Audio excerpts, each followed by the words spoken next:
আসসালামু আলাইকুম, welcome back to my channel village blog পাপি। আপনাদের সবাইকে অনেক অনেক ভালোবাসা। আশা করি সবাই ভালো আছেন। আলহামদুলিল্লাহ আমিও আল্লাহ পাকের ইচ্ছায় ভালো আছি। তো আমার নতুন একটা ভিডিওয়ে আপনাদের সবাইকে অনেক অনেক অভিনন্দন। তো আমার পুরো ভিডিওটা দেখতে থাকুন। আজ আমি কোথায় যাই, কি কাজ করি, কিছু কিছু আপনাদের সাথে শেয়ার করব। প্লিজ না টেনে আপনারা পুরো ভিডিওটা দেখবেন। আর ভালো লাগলে অবশ্যই একটা লাইক দেবেন আর কমেন্ট করে আপনাদের মতামত জানাবেন। আর যারা আমার চ্যানেলে নতুন আছেন তারা অবশ্যই আমার চ্যানেলটাকে সাবস্ক্রাইব করবেন আর পাশে থাকা বেল বাটনটিও প্রেস করে রাখবেন, যাতে আমি ভিডিও ছাড়ার সাথে সাথে নোটিফিকেশান চলে যায় আপনার ফোনে আর আপনি সহজেই দেখে নিতে পারেন। সকালবেলা কাজবাজ সব শেষ হয়ে গেছে আর রান্নাবান্না তো অনেক সকালেই হয়ে যায়। ফাহিম স্কুলেও চলে গেল আর এখন আমি আর আব্বুজি যাব একটু মাঠের দিকে। তো চলুন একটু মাঠ থেকে ঘুরে আসি।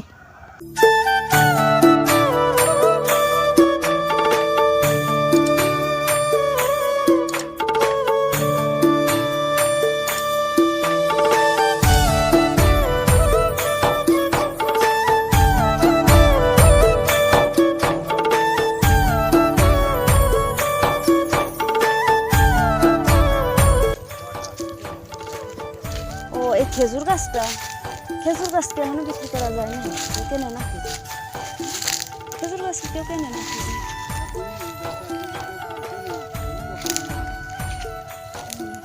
ওই খড়ির জন্যই বাটাই নিতে পারে কেউ, তাছাড়া তার একটু আবর্জনা হয়ে গেছে। হ্যাঁ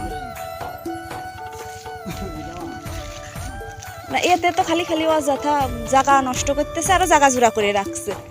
এ দুটো তাহলে সেলি মানে না হলেও দরকার নিজেদের খড়ির ব্যবস্থাও বিক্রি না করা যায়, না করা গেল কাইটে দরকার হলে নিজেদের খড়ি হবে না। হ্যাঁ ওরা বাড়ি থাকবে না, 3 ভাই আসে, তাহলে তাই করে না একটু পরিষ্কার হয়ে যাবে না। তাহলে এই গাছটা কাটলে কিন্তু একটু পুরো পরিষ্কার হয়ে যাচ্ছে। ওই যে ও পরিষ্কারও করতেছে, দেখছেন, এই যে এমনি তো পরিষ্কারও করতেছে। হ্যাঁ পরিষ্কার যেহেতু করতেছে তাই করা যাবে না। ও এই পর্যন্ত চলে আসে, তারপর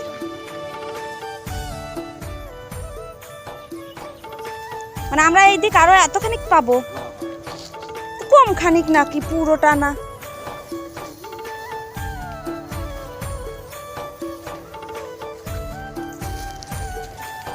ও জায়গার ধানের বাইল আর এ জায়গার ধানের বাইল সম্পূর্ণ আলাদা। এই পাশ দিয়ে নামবো, এই জায়গা দিয়ে উঠে যাওয়া যাবে না। তাহলে এই ধান কটা একেবারে সবার শেষে হবে না। ফুলতেছে এত নামি, মানে 8-5 করে পাতো পাইলো কোন জায়গা?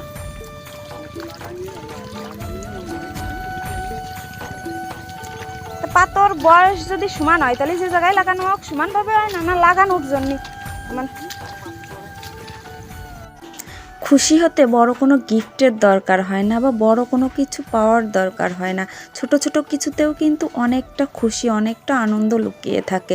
তো আজ আমি সেটাই উপলব্ধি করলাম।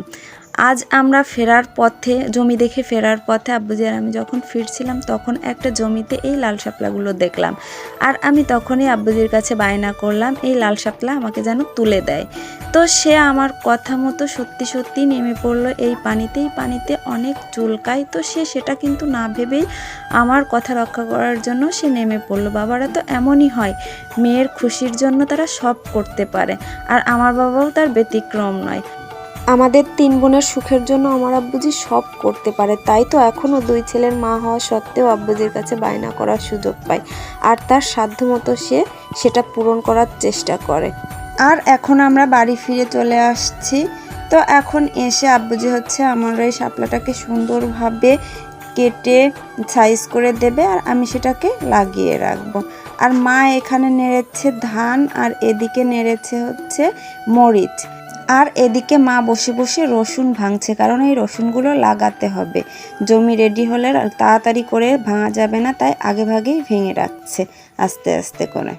অনেক বছর পর আজ বিচে কলা খাচ্ছি, সত্যি ভীষণ ভালো লাগছে। কারণ অনেক দিন আমি এই কলাটা খাই না, অনেক ছোটোবেলা খেয়েছি মনে আছে, তো বড় হওয়ার পর আর খেয়েছি কিনা আমার মনে পড়ছে না। তো আমাদের একটা গাছে এই কলা পড়েছিল আর সেই কলা পেকে গেছে, তো কুলিতেই অর্ধেক খেয়ে ফেলেছে, আর কয়েকটা ছিল সেটাই আমরা কেটে এনেছিলাম আর সেটাই পেকে গেছে আর আমরা সবাই মিলে সেটাকে খাচ্ছি।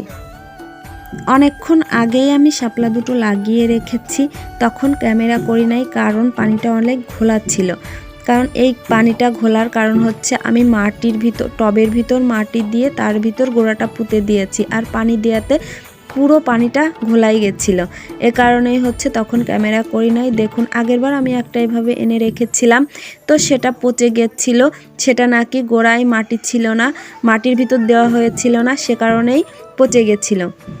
তাই এবার সেই ভুলটা আর করলাম না, কারণ আমার সত্যি ভীষণ ভালো লাগে এরকমের রাখতে। তো পচে গেলে তো নষ্ট হয়ে যাবে, ফেলে দিতে হবে, তাই আমি এভাবে রাখলাম। তো কেমন লাগছে আপনাদের প্লিজ কমেন্ট করে জানাবেন। আমার তো ভীষণ ভালো লাগছে আর এই পাগলামিটা করতে পেরে সত্যি আমি ভীষণ খুশি। তো আজকের ভিডিওটা এ পর্যন্তই, পরবর্তী ভিডিও দেখার আমন্ত্রণ জানিয়ে এখানেই শেষ করছি। সবাই ভালো থাকবেন, সুস্থ থাকবেন, নিরাপদে থাকবেন। আল্লাহ হাফেজ, আসসালামু আলাইকুম।